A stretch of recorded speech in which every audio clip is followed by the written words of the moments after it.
प्यारे बच्चों, LGR study में आप सभी का स्वागत है।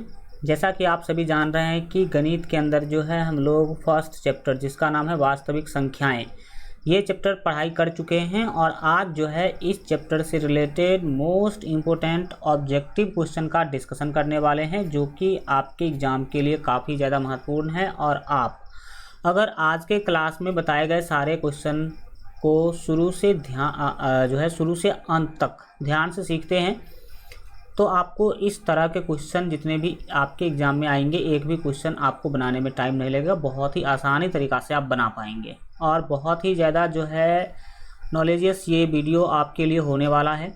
बहुत ज़्यादा अलग अलग प्रकार के आपको ज्ञान मिलने वाले हैं। बहुत सारे क्वेश्चंस तो हम ऐसे करने वाले हैं जो आपने इस चैप्टर में डायरेक्ट पढ़ाई किया है। कुछ नए नए क्वेश्चन भी होंगे, तो एकदम चलिए ध्यान से सीखने समझने की कोशिश करते हैं। फर्स्ट क्वेश्चन आपके स्क्रीन पर आ चुका है, ज़रा ध्यान लगाइए। क्वेश्चन के द्वारा बोला जा रहा है कि 0 और 50 के बीच विषम संख्याओं की संख्या है, यानी कि 0 से 50 तक कितनी विषम संख्याएं होगी ये आपको बताना है। तो आप सभी को पता है कि विषम और सम क्या होता है। कोई भी अगर लगातार संख्या लिया जाए, प्राकृत संख्या, पूर्ण संख्या, तो उसमें आधा सम होते हैं, आधा विषम होते हैं। तो 0 से 50 के बीच में याद रखिएगा 25 हो जाएंगे सम और 25 होंगे विषम, तो विषम संख्या हो जाएंगे 25। ठीक है, तो 25 आपका बिल्कुल यहाँ पर सही आंसर हो जाएगा, बी ऑप्शन। नेक्स्ट क्वेश्चन है कि 5, 15 और 20 के लॉसो और मौसो का अनुपात है, यानी कि इसका तो पहले आप लॉसो निकालेंगे, फिर मौसो निकालेंगे, फिर इसका अनुपात क्या होगा ये बताएंगे। तो चलिए इसका लॉसो यानी कि लघु एलसीएम निकाल के पहले देखते हैं, फिर इसका मौसो निकालेंगे, देखेंगे कि कितना अनुपात इसका आता है। तो अगर लॉसो निकालने की बात करें हम, देखिए 5, 15 और 20 का हम पहले एलसीएम निकालते हैं, यानी कि लॉसो निकालते हैं। तो आप सबसे पहले 5 से लगा पाएंगे, तो 5 का 5, 5 तिया 15 और 5 चौके 20 हो गया। तो यहाँ पर आपने क्या देखा कि यहाँ पर जो लॉसो मिल रहा आपको, कौन चीज़ लॉसो यानी कि लघुत्तम समापवर्त जो मिल रहा है वो 5 गुने 3 गुने यहाँ पर 4 मिल रहा है, क्योंकि आप समझ पा रहे होंगे कि क्या चीज़ें चल रही है। यानी कि 5 गुने 3 गुने क्या होगा, 4 होगा, यानी कि 5 तिया 15 चौके 60। कितना हो गया, इसका जो एलसीएम हो गया प्यारे बच्चों वो मिल गया आपको 60।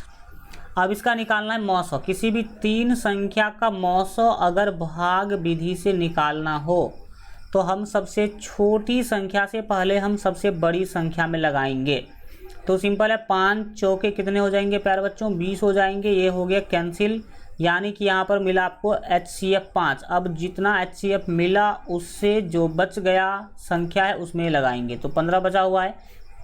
तो 5 दिया कितना हो गया भाई साहब, 15 हो गया। 15 में से 15 घटाएंगे तो ये भी कैंसिल हो जाएंगे, यानी कि आपको मौसो जो मिला, कौन चीज़ मौसो जो मिला वो मिल गया 5। कितना बचा, लास्ट में 5 बचा ना, तो 5 आपका मौसो आ गया। तो आपको लॉसो और मौसो का अनुपात निकालना है। तो लॉसो है 60 और मौसो है 5, तो 5 का 5 और 12 पंचे 60, यानी कि 12:1 आप आंसर बोल सकते हैं। ठीक है, जो कि डी ऑप्शन में दिया गया है। इस तरीक़ा से आप बना सकते हैं, कोई बड़ी बात नहीं है। आराम से आप सिंपली इस तरह के क्वेश्चन को क्या करेंगे, बनाएंगे।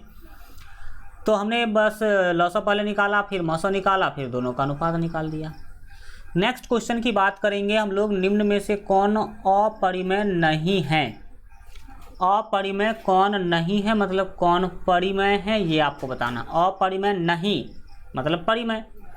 देखिए √10 का मान पूरा पूरा बाहर नहीं आएगा तो यह अपरिमेय है। √24 का पूरा पूरा मान बाहर नहीं आएगा तो यह अपरिमेय है। 35 का भी नहीं आएगा, लेकिन यह है √121 क्या है, ये √121 है। और √121 को लिख सकते हैं 11 गुने 11। डबल 11 में से एक 11 आपका बाहर आ जाएगा, 11/1 आप लिख सकते हैं। ये हो गया भाई साहब आपका परिमेय। परिमेय क्योंकि इसको हमने बट्टा के रूप में लिख पाया। अब ये परिमेय है तो कहेंगे ये अपरिमेय नहीं है। तो आपके डी ऑप्शन बिल्कुल क्या हो जाएंगे, सही हो जाएंगे। ओके, चलिए बढ़ते हैं नेक्स्ट क्वेश्चन के बारे में हम लोग देखेंगे। नेक्स्ट क्वेश्चन है कि यदि दो संख्याओं a और 18, एक संख्या है a और दूसरा संख्या 18, इसका आपको लॉसा यानी कि एलसीएम 36 दिया गया है तथा एचसीएफ 2 है, तो a का मान बताना है आपको। तो देखिए, आप सभी जानते हैं कि दो संख्याओं का गुणनफल, दो संख्याओं का गुणनफल बराबर होता है एचसीएफ गुणे एलसीएम। क्या होता है, एलसीएम गुणे एचसीएफ होता है, एलसीएम गुणे एचसीएफ। तो एलसीएम कितना है, 36 है, एलसीएम 36 है, आ गुणे मौसा यानी कि एचसीएफ, तो वो 2 है। तो ये दो संख्याओं का गुणनफल और ये हो गया लौसा गुणे मौसा। ये फार्मूला ऑलरेडी आप लोग पहले से जानते हैं, तो इसको सॉल्व कीजिए, आपका काम बन जाएगा। कैसे, सो देखिए, 18 दूना कितना होगा, 36 होगा। इधर क्या बच गए भाई साहब, a हो गए। इधर 2 गुने 2 कितने हो जाएंगे, 4 हो जाएंगे। तो a का वैल्यू 4 आपके फाइनल आंसर ही आ गए, जो कि ऑप्शन आपके सी में दिए गए हैं। तो आपको a का मान निकालने के लिए बोला जा रहा था, कैसा सिंपल तरीका से आपने निकाल लिया। फार्मूला बस याद रखना चाहिए आपको। नेक्स्ट क्वेश्चन की बात करेंगे, 5 नंबर क्वेश्चन है कि यदि p तथा 1, ये 1 है याद रखिए, सॉरी 1 नहीं, ये q है। p तथा q दो अभाज्य संख्याएं हैं तो उनका मौसा है। याद रखिएगा, किसी भी दो अभाज्य संख्या का, कोई भी दो अभाज्य संख्या ले लीजिए तो उसका मौसा कितना होगा ये बताना है। किसी भी दो अभाज्य संख्या का मौसा कितना होगा। जैसे आप सभी प्यारे बच्चों जानते हैं कि 3 एक अभाज्य संख्या है और 5 भी अभाज्य संख्या है, तो 3 और 5 का एलसीएम क्या होगा, सॉरी मौसा यानी कि एचसीएफ। तो याद रखिएगा, किसी भी दो अभाज्य संख्या का मौसा, एक p और एक q, कोई भी दो अगर अभाज्य संख्या है तो उसका मौसा हमेशा 1 होगा। कितना होगा, 1 होगा। डी ऑप्शन सही होंगे। एग्जाम्पल के रूप में देख लीजिए, मान लीजिए कि एक अभाज्य संख्या 3 है, दूसरा अभाज्य संख्या 5 है, तो इसका मौसा कितना होगा। तो 3 का 3 पहले आप लगाएंगे, 5 में से 3 घटाएंगे तो क्या होगा, 2 होगा। 3 यहाँ पर लिखेंगे, फिर आप 2 का क्या लगाएंगे, 2 लगाएंगे। 3 में से 2 हम घटाएंगे तो क्या होगा भाई साहब, 1 होगा। और यहाँ पर फिर 2 को लिखेंगे तो 1 दूना कितना हो गया, 2 हो गया। तो आप क्या समझ में आ रहा है आपको, ये 2 ये कैंसिल हो गए, तो आपको एचसीएफ यानी कि मौसा कितना मिला। तो मौसा यहाँ पर आपको मिल गया 1, कितना मिला, 1, जिससे लास्ट बार कटता वही ना होता आपका मौसा। तो ये केवल 3 और 5 के लिए सही नहीं है, वो किसी भी दो अभाज्य संख्या के लिए सही है। तो सिंपली आपको याद रखना है कि किसी भी दो अभाज्य संख्या का जो मौसा है यानी कि एचसीएफ है, वो हमेशा और हमेशा 1 होंगे। क्या होंगे, 1 होंगे। नेक्स्ट क्वेश्चन की बात करेंगे हम लोग, आपके 6 नंबर महत्वपूर्ण क्वेश्चन, सबसे छोटी अभाज्य और सबसे छोटी भाज्य। सबसे छोटी अभाज्य और सबसे छोटी भाज्य संख्या का गुणनफल क्या होगा। तो सबसे पहले आपको पता होना चाहिए कि सबसे छोटी अभाज्य संख्या कौन है और सबसे छोटी भाज्य संख्या कौन है। भाज्य संख्या, अभाज्य संख्या, सम संख्या, विषम संख्या, पूर्ण संख्या, पूर्णांक, प्राकृत संख्या, ये सब कुछ आपको पढ़ाया गया है इस चैप्टर में। तो ये मैंने आपको बोला भी था कि इस तरह के क्वेश्चन आएंगे, तो आप याद रखिएगा। तो सबसे छोटी अभाज्य संख्या पूछा जा रहा है, तो सबसे छोटी अभाज्य संख्या याद रखिएगा, सबसे छोटी अभाज्य संख्या जो होती है वो होती है आपका 2, कितना, 2। और सबसे बड़ी, अच्छा, सबसे छोटी भाज्य संख्या 4 होती है, सबसे बड़ी सबसे छोटी भाज्य संख्या 4 और सबसे छोटी अभाज्य संख्या 2।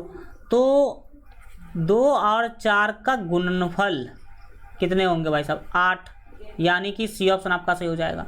तो आप इस तरीका से बना सकते हैं इस क्वेश्चन को। नेक्स्ट क्वेश्चन है कि निम्न में कौन सी अभाज्य संख्या है, तो जिसमें स्वयं और एक के अलावा किसी से भी भाग न लगे उसे अभाज्य कहेंगे। तो 29 आपके अभाज्य संख्या है, क्योंकि 29 में 1 और 29 के अलावा किसी भी संख्या से भाग नहीं लगेगा। नेक्स्ट क्वेश्चन की बात करेंगे, 8 नंबर क्वेश्चन है, 3.27272727 हैं।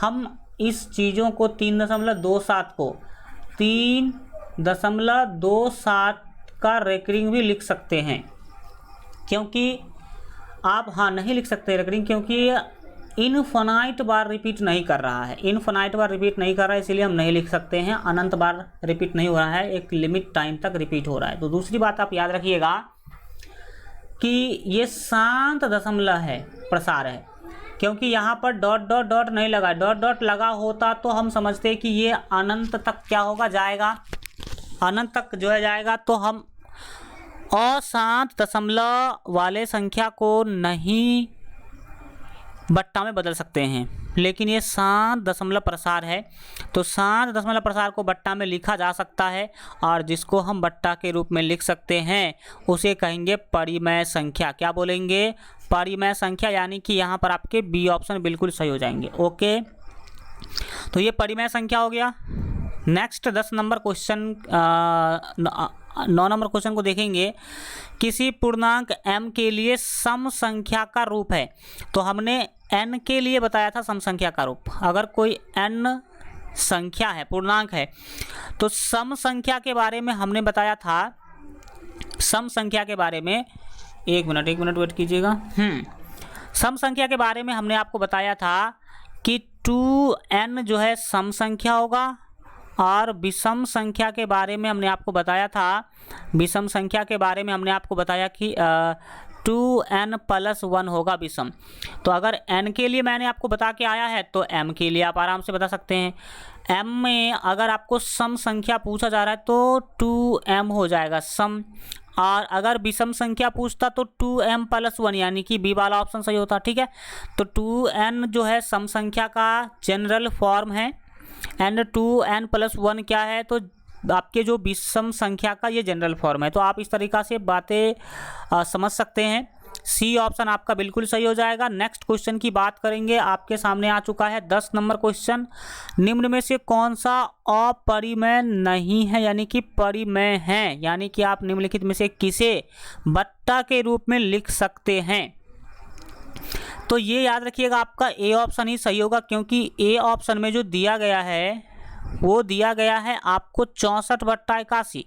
64 बट्टा क्या दिया गया है, 81 दिया गया है। और आप सभी जानते हैं कि 64 रूट 64 का मान होगा 8, 8 अट्ठे 64, और फिर 9 नमा 81, डबल 9 में से एक 9 बाहर आएगा, तो 8/9 ये बट्टा के रूप में लिख लिया आपने, पी बट्टा क्यू के रूप में, यानी कि परिमेय संख्या है। और परिमेय संख्या है मतलब इसी को बोलेंगे ये अपरिमेय नहीं है। अपरिमेय नहीं है मतलब परिमेय है। तो ए ऑप्शन आपके बिल्कुल सही हो जाएंगे। नेक्स्ट क्वेश्चन की बात करेंगे, 11 नंबर क्वेश्चन। निम्नलिखित में किसका दशमलव प्रसार शांत है। तो हम बताए थे कि अगर कोई भी p/q रूप का अगर परिमेय संख्या है, p/q रूप का अगर कोई भी क्या है परिमेय संख्या है, अगर कोई भी p/q रूप का अगर संख्या है, तो इसमें एक मिनट वेट कीजिएगा।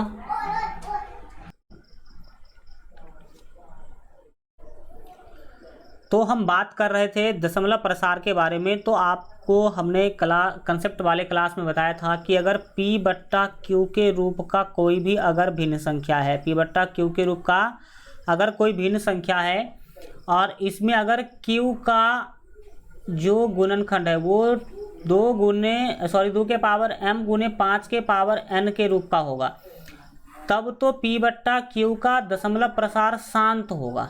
इस स्थिति में क्या होगा, शांत होगा। और अगर 2 का पावर m गुने 5 के पावर n के रूप का अगर नहीं होगा q, तो अशांत होगा। तो निम्न में से किसका दशमलव प्रसार शांत है, ये बताने के लिए आपको बोला जा रहा है। तो चेक कर लीजिए किसका दशमलव प्रसार शांत होगा। तो देखिए यहाँ पर ए ऑप्शन को अगर हम चेक करेंगे तो ए ऑप्शन है 3/8। 3 क्या है 8 है। आप इस 8 को आप लिख सकते हैं 2 का पावर 3, और केवल 2 आया तो भी शांत होते हैं। इसका मतलब ए ऑप्शन ही आपके बिल्कुल सही हो जाएंगे। अब अगर मुझे ए ही शांत मिल गया तो बी सी डी को चेक करने की कोई ज़रूरत नहीं, एग्जाम में आप ऐसा काम नहीं करेंगे। अगर करेंगे भी तो 12 को लिख सकते हैं 2 गुने 2 गुने 3, तो 3 आ गया, इसीलिए शांत नहीं होगा ये। 343 7 का क्यू होता है, 7 गुने 7 गुने 7 कीजिएगा तो 343, ये भी नहीं हो गया।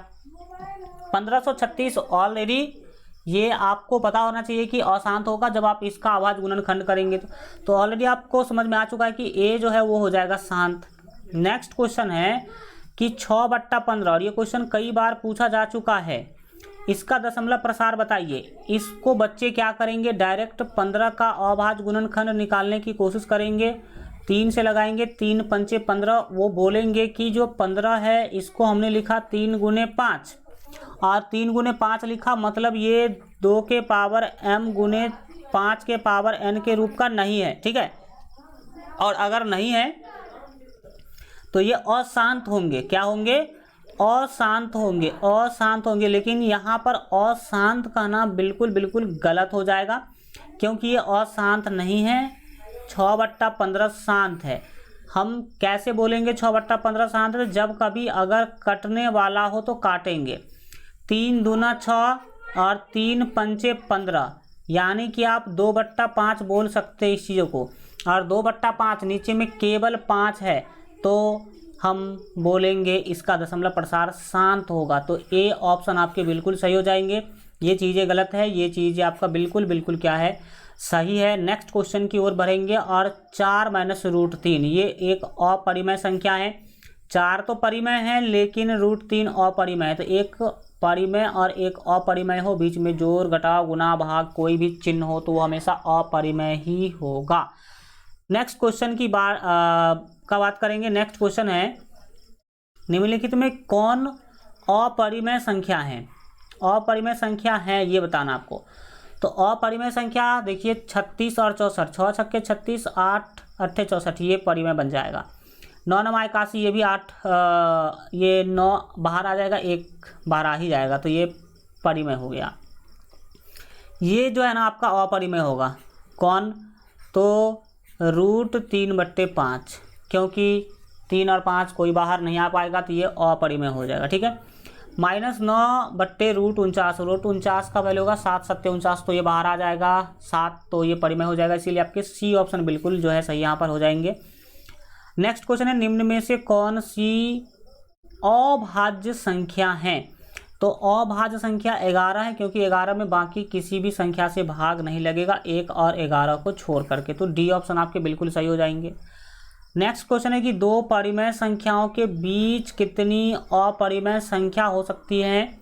तो अनंत अपरिमेय संख्या हो सकती है। किसी भी 2 परिमेय संख्या के बीच में अनंत अपरिमेय संख्या होगा। ये कई बार आपके एग्जाम में पूछे जा चुके हैं। नेक्स्ट है कि 11/15 का दशमलव प्रसार ... होता है। यहाँ पर 11/15 का जो दशमलव प्रसार है वो अशांत होगा, क्योंकि कोई कटने वाला नहीं, इसमें कोई कॉमन नहीं है। तो 11/15 जो है क्या होगा, समझने की कोशिश कीजिए। 11/15 ये होगा अशांत। क्यों, क्योंकि 15 को आप 3 गुने 5 लिख सकते हैं, तो ये 2 गुने 5 के रूप का नहीं हुआ, तो इसीलिए अशांत हो जाएगा। नेक्स्ट क्वेश्चन है, निम्नलिखित में कौन अपरिमेय संख्या है।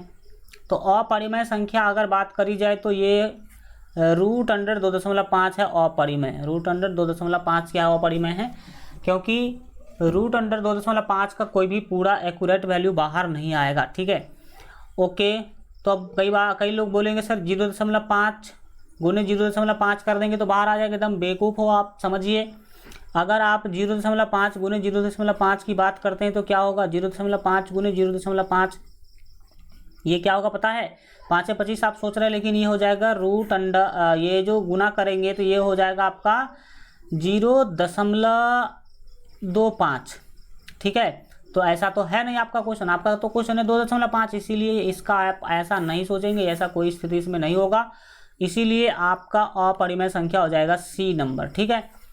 नेक्स्ट क्वेश्चन की ओर चलेंगे। √2 है, तो √2 एक अपरिमेय संख्या, तो ज़्यादा सोचना नहीं है। नेक्स्ट क्वेश्चन है कि 2 या 2 से अधिक अभाज्य संख्याओं का मौसा है। तो 2 या 2 से अधिक अभाज्य संख्या का मौसा हमेशा और हमेशा याद रखेंगे 1 होता है। कितना होता है, 1 होता है। तो ए ऑप्शन आपको पीछे भी हम आपको बताए थे कि कोई भी 2 अभाज्य संख्या ले लीजिए, उसका HCF यानी कि मौसा निकालिए तो हमेशा 1 ही आएगा। नेक्स्ट क्वेश्चन की और बढ़ते हैं। निम्नलिखित में कौन परिमेय संख्या है। तो परिमेय के बारे में पूछा जा रहा है, तो √3 अपरिमेय, 4 प्लस √5 भी अपरिमेय, √6 भी अपरिमेय, तो बच गया ये परिमेय कैसे हुआ सर। तो देखिए ऊपर में है 2√2 और बट्टे नीचे में है √2, तो √2 से √2 कैंसिल, बच गया आपके पास 2 बट्टे 1 कर सकते हैं, यही है आपका परिमेय संख्या। तो B is the right answer for this question. Next question के चीज़ों को समझिए। 2 क्रमिक सम संख्याओं का HCF होगा। क्रमिक मतलब लगातार, कोई भी 2 लगातार सम संख्या ले लीजिए और उसका HCF निकालिए तो कितना होगा। एक सम संख्या हमने ले लिया आपका 4 और एक ले लिया 6, इसका HCF निकालेगा हमेशा आपको 2 मिलेगा। किसी भी 2 लगातार सम संख्या का HCF कितने होते हैं, 2 होते हैं। कैसे, 4 का क्या होगा सर, 4 होगा, 6 में से 4 घटाएंगे 2 होगा, फिर यहाँ पर 4 को लिखेंगे, 2 दूना 4 होगा। आप समझ सकते हैं कि HCF आया 2। कभी भी 2 सम संख्या का HCF निकालिएगा तो आंसर हमेशा 2 ही होगा। डैट मीन्स बी ऑप्शन आप समझ सकते हैं, एग्जाम्पल के रूप में हमने आपको ये बता दिया है, ठीक है। नेक्स्ट क्वेश्चन है कि किसी धनात्मक पूर्णांक a तथा b के लिए ab का मौसौ गुने ab का लॉसौ निम्न में किसके बराबर होगा। यानी कि LCM गुने HCF जो है क्या होता है, तो LCM गुने HCF जो है वो 2 संख्याओं का गुणनफल होता है। तो 2 संख्याओं का गुणनफल बराबर HCF गुने LCM, यानी कि a गुने b बराबर HCF गुने LCM, यानी कि लॉसौ गुने मौसौ या मौसौ गुने लॉसौ आप बता सकते थे।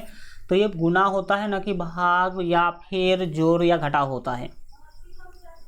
नेक्स्ट है यूक्लिड विभाजन एल्गोरिथम 2 धनात्मक पूर्णांक के निम्न में से परिकलित करने का तकनीकी है। क्या ज्ञात करने का तकनीक है, तो यूक्लिड विभाजन प्रमेयिका से हम मौसौ निकालते हैं। यूक्लिड विभाजन प्रमेयिका के हेल्प से मौसौ ज्ञात किया जा सकता है।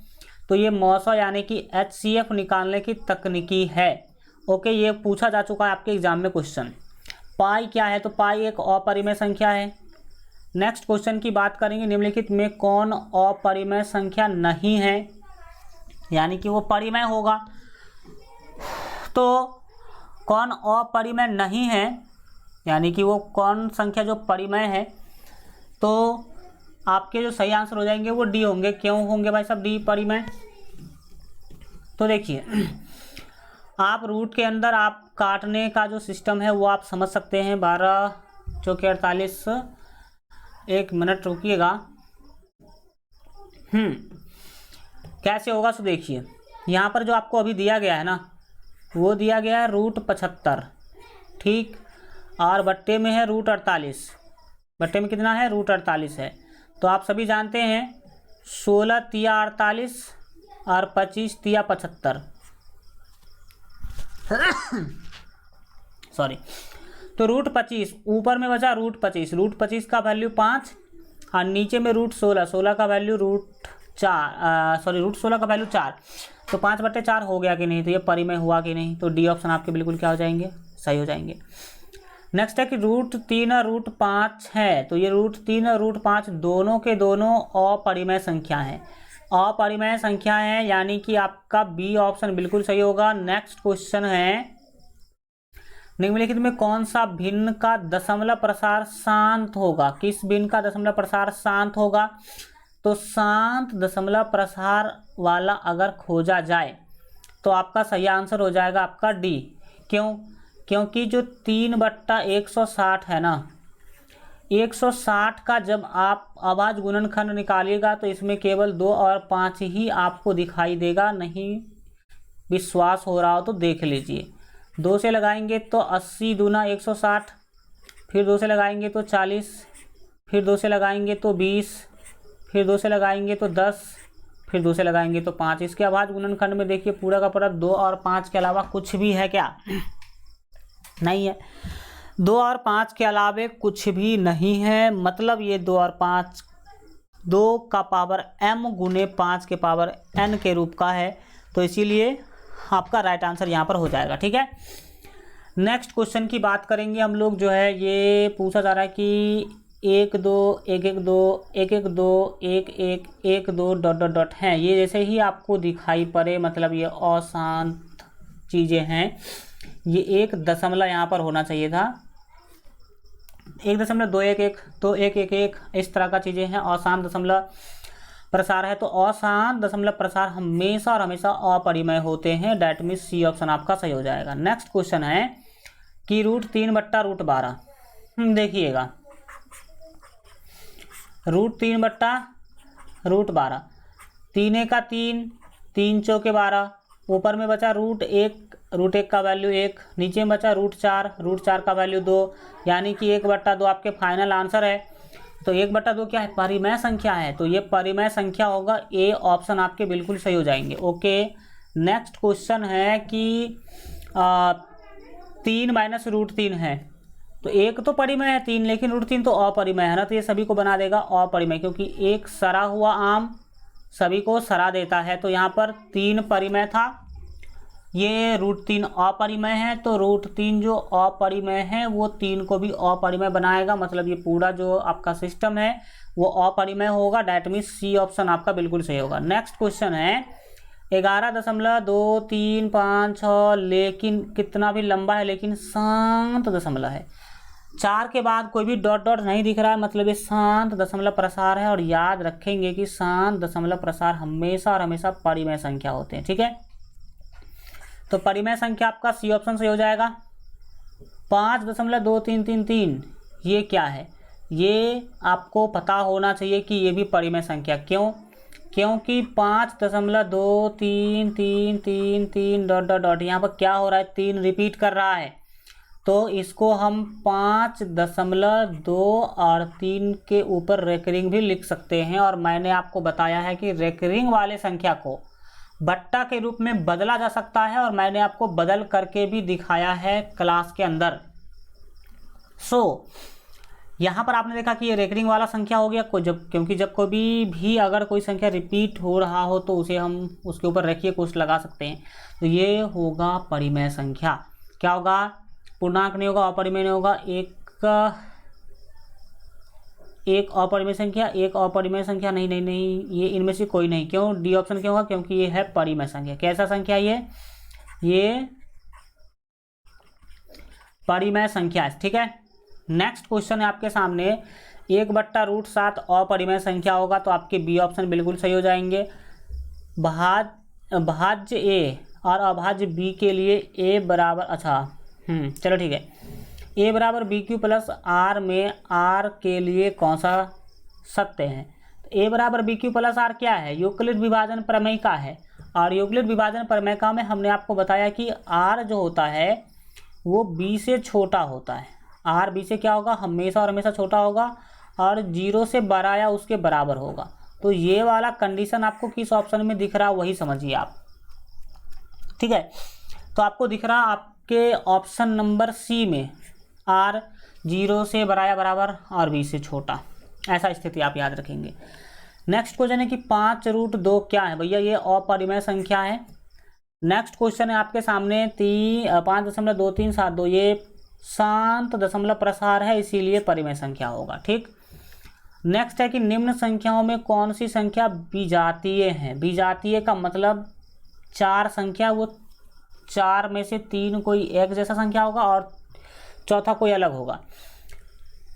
तो ये है परिमेय संख्या। 2/3 कितना हो गया? परिमेय हो गया। क्या हो गया? ये परिमेय हो गया। √25/49, तो √25/49 जो है वो √25 का वैल्यू 5 और 49 का वैल्यू 7, ये भी हो गया परिमेय। क्या हो गया? ये परिमेय हो गया। 7/√3 भी क्या है भाई साहब? परिमेय है, क्योंकि बट्टे वाली संख्या को परिमेय कहते हैं। लेकिन √11 जो है वो अपरिमेय है। क्या है? अपरिमेय है। अपरिमेय मतलब यही तो विजातीय हो गया। विजातीय मतलब इसमें सबसे अलग है ये, तो सी ऑप्शन आपके सबसे अलग है। सी ऑप्शन आपके बिल्कुल सही हो जाएंगे। नेक्स्ट क्वेश्चन है निम्न में कौन सा परिमेय है? तो कौन परिमेय है भाई साहब? आपके सी ऑप्शन परिमेय है, क्योंकि यहाँ पर दिया गया है आपको √16/25 और 16/25, 16 का वैल्यू 4 होगा, 25 का वैल्यू 5 होगा, 4/5 एक परिमेय संख्या है। 40 नंबर क्वेश्चन है कि निम्न में कौन अलग है? तो निम्न में कौन अलग है? ये परिमेय है, ये अपरिमेय है, ये भी परिमेय, ये भी परिमेय, तो अपरिमेय वाला होगा सबसे अलग। सी ऑप्शन यहाँ भी आपका बिल्कुल सही होगा। इस तरीका से हम लोगों ने फर्स्ट चैप्टर से रिलेटेड 40 अति महत्वपूर्ण प्रश्न को देखने का कोशिश किया है। अब आप लोग इसका बार बार रिवीजन कीजिए, और ये नहीं है कि ये लास्ट है। ऑब्जेक्टिव तो आपको अभी भी आगे भी बहुत सारे क्वेश्चंस करवाए जाएंगे सभी चैप्टर का, तो ये अंतिम नहीं है। यूट्यूब पर हो, ऐप में हो, सारे के सारे जगह पर आपको ऑब्जेक्टिव ढेर सारा करवाया जाएगा। और अगले क्लास में मैथ चैप्टर 2 का ऑब्जेक्टिव हम करेंगे, तो आप लोग अगले क्लास को ध्यान से समझिएगा। और अगले क्लास में आप क्लास खोजेंगे कहाँ पर, तो चैप्टर 2 में जाकर के ऑब्जेक्टिव वाला सेक्शन में खोजेंगे तो आपको मिल जाएगा, ठीक है। तो फिर मिलते हैं हम लोग अगले क्लास में, तब तक अपना ख्याल रखिए। LGR स्टडी देखते रहिए। Goodbye, take care.